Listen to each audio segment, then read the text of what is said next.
Rasulullah Shallallahu Alaihi Wasallam bersabda, ini hadis diriwayatkan oleh Imam Tabrani. Rasulullah SAW waktu itu mengatakan, sungguh dosa ghibah itu lebih berat daripada dosa zina. Maka Jabir bin Abdullah dan Abu Sa'id Al-Khudri bertanya kepada Rasulullah SAW, kok bisa begitu ya Rasulullah? Maka Rasulullah SAW mengatakan, karena dosa zina akan apabila orang yang melakukannya bertobat, maka Allah akan ampuni dosanya, menerima tobatnya. Sedangkan dosa ghibah, selain dia bertobat kepada Allah, dia harus minta maaf kepada orang yang digibahinya. Gitu, Fit.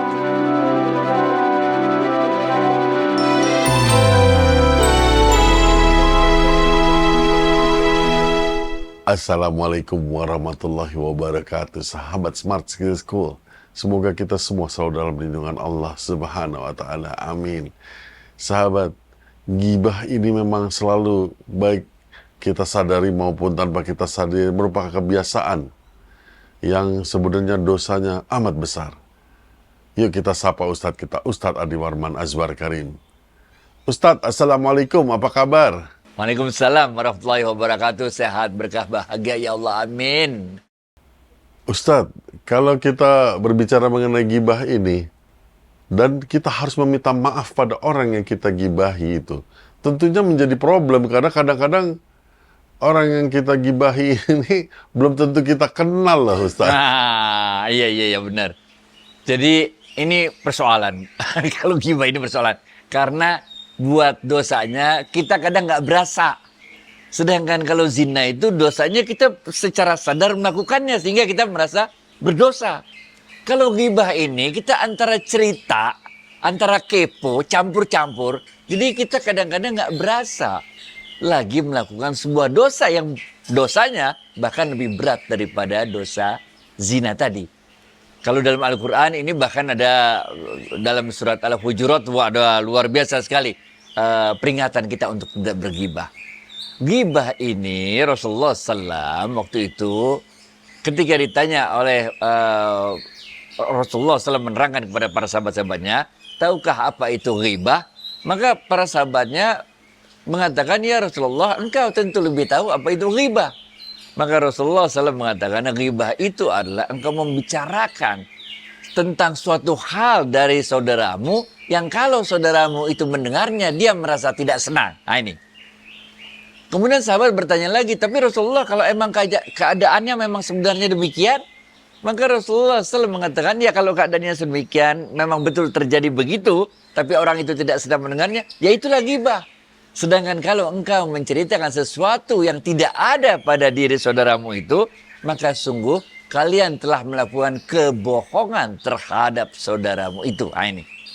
Jadi menceritakan yang benar aja itu ya udah ghibah namanya. Apalagi kalau kita menceritakan yang nggak benar, itu namanya kita telah berbohong kepada saudara kita tersebut.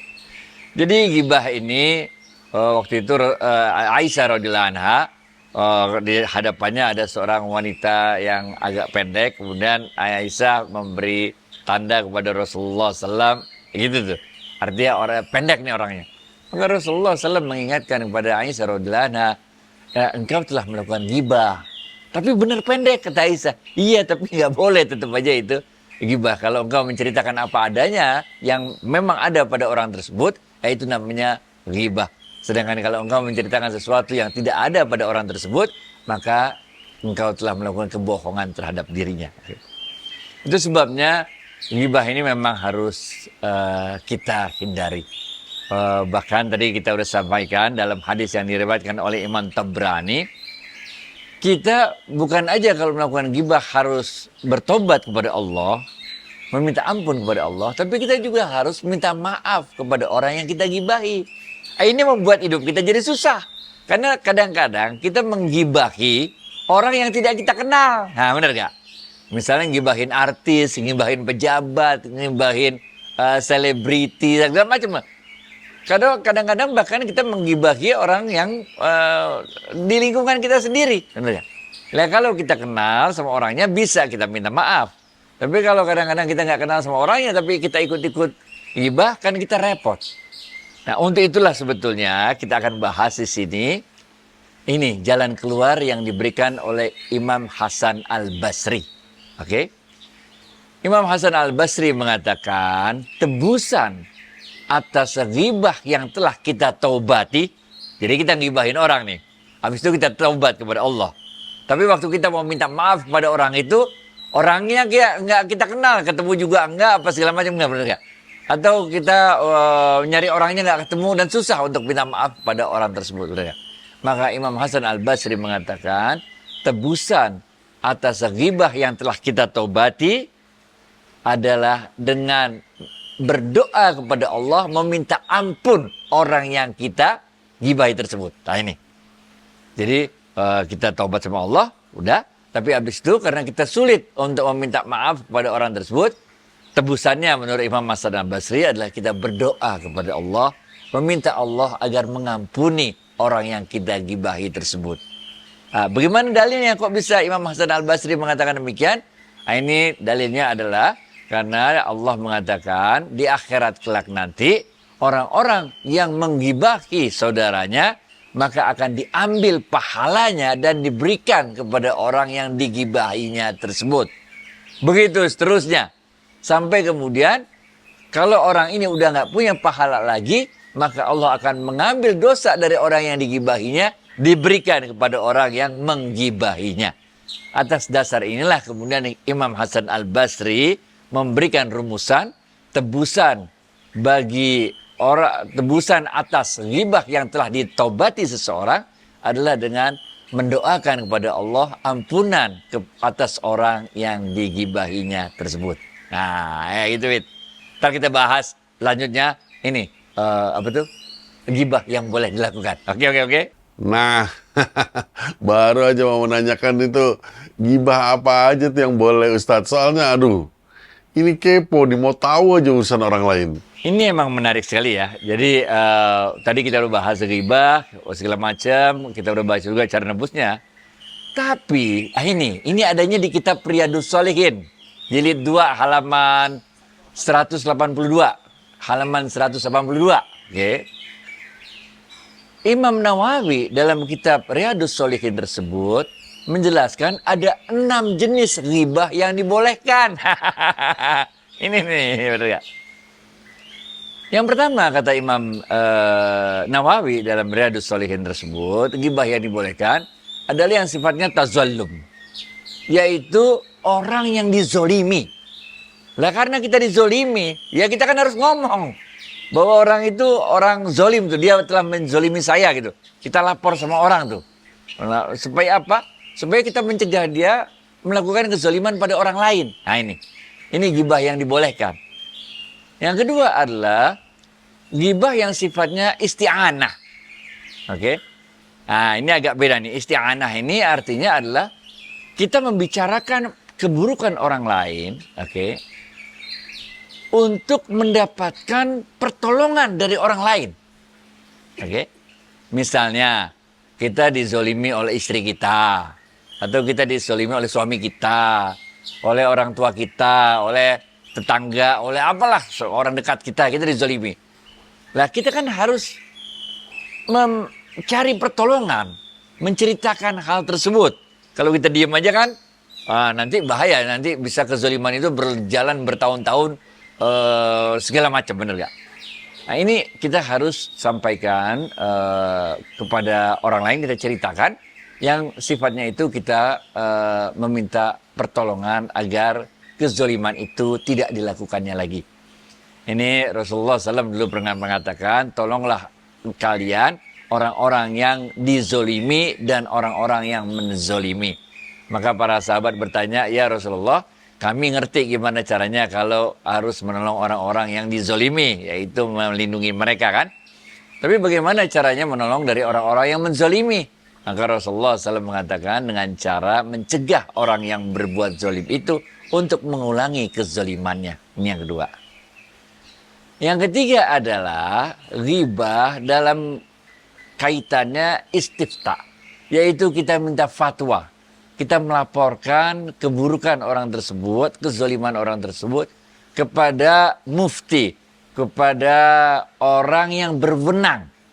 agar orang yang berwenang ini mengeluarkan nasihat untuk orang tersebut menghentikan keburukannya, kezalimannya. Nah, ini yang ketiga. Yang keempat adalah ini yang masuk dalam kategori at-taghzir lil muslimin. Yaitu ini kita menceritakannya untuk menyelamatkan umat Islam. Ini kalau dalilnya itu wal asri innal insana lafi khusrin illa alladzina amanu wa amilus solihat wa tawassaw bil haqqi wa tawassaw bis sabr. Jadi kita menceritakan keburukannya itu untuk menyelamatkan kaum muslimin dari kezaliman, dari keburukan yang dilakukannya. Ini boleh kita lakukan yang keempat. Yang kelima adalah ghibah kepada orang-orang yang berbuat maksiat secara terang-terangan.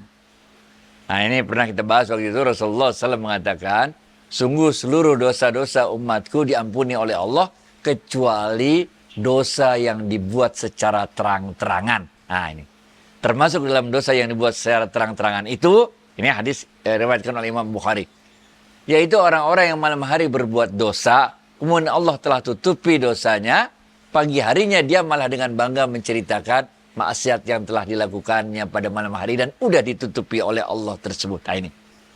Jadi kalau ada orang yang melakukan maksiat terang-terangan, dia berbuat maksiat di depan umum, segala macam di depan umum terbuka gitu, nggak ada malu-malunya buat maksiat di depan umum.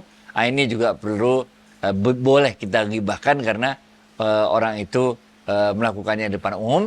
Nah, kita harapkan dengan menyampaikan pada orang-orang tertentu, maka orang-orang bisa menasihatinya dan mencegah dia supaya tidak melakukan dosa tersebut di depan umum.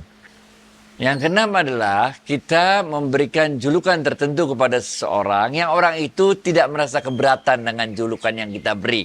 Oke?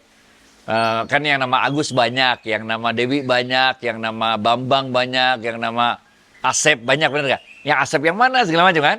Apalagi kalau di Arab tuh namanya Ahmad banyak banget, Muhammad banyak banget kayak gitu kan. Nah, sehingga kita perlu misalnya Agus mana? Agus yang palanya Agus botak gitu, atau Agus jenggot apa gitu. Yang orangnya itu sendiri tidak merasa keberatan dengan disampaikannya atau dilekatkannya predikat kepada dirinya supaya orang lebih memudahkan untuk panggilannya. Nah, inilah 6 hal yang kita temukan di Riyadhus Shalihin tersebut. Baik to you, Wid. Ya, Ustadz, seriously, kalau kita sudah terlalu banyak gibah tentang orang lain ini, bagaimana cara kita memohon ampun dan apa yang harus kita lakukan, Ustadz? Udah, gampang lah. Pertama, tobat sama Allah, minta maaf sama Allah atas semua dosa-dosa yang kita lakukan, termasuk dosa ghibah ini. Yang kedua, kalau kita masih ingat siapa yang kita gibahin, kita kenal, kita minta maaf sama orang tersebut. Mohon maaf nih, kemarin kita udah ngomongin dengan mana-mana. Tapi kalau enggak, pakai aja ilmunya Imam Hasan Al-Basri.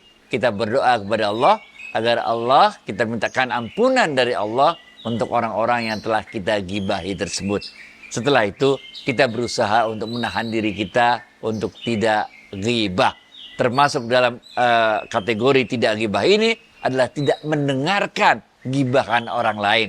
Karena biasanya orang itu semangat cerita tentang ghibah kalau ada yang mau nanggepin, kalau ada orang yang mau dengerin, bener gak? Tapi kalau nggak ada ya dia nggak semangat untuk ceritain ghibah. Jadi setelah kita tobat, doakan kepada Allah agar Allah mengampuni orang-orang yang kita gibahi. Setelah itu kita coba tahan diri kita untuk tidak ghibah dan tidak mendengar ghibah. Gitu, Wid. Baik, Ustadz. Insya Allah kita dapat menghindari dari segala bentuk ghibah yang tidak disukai oleh Allah.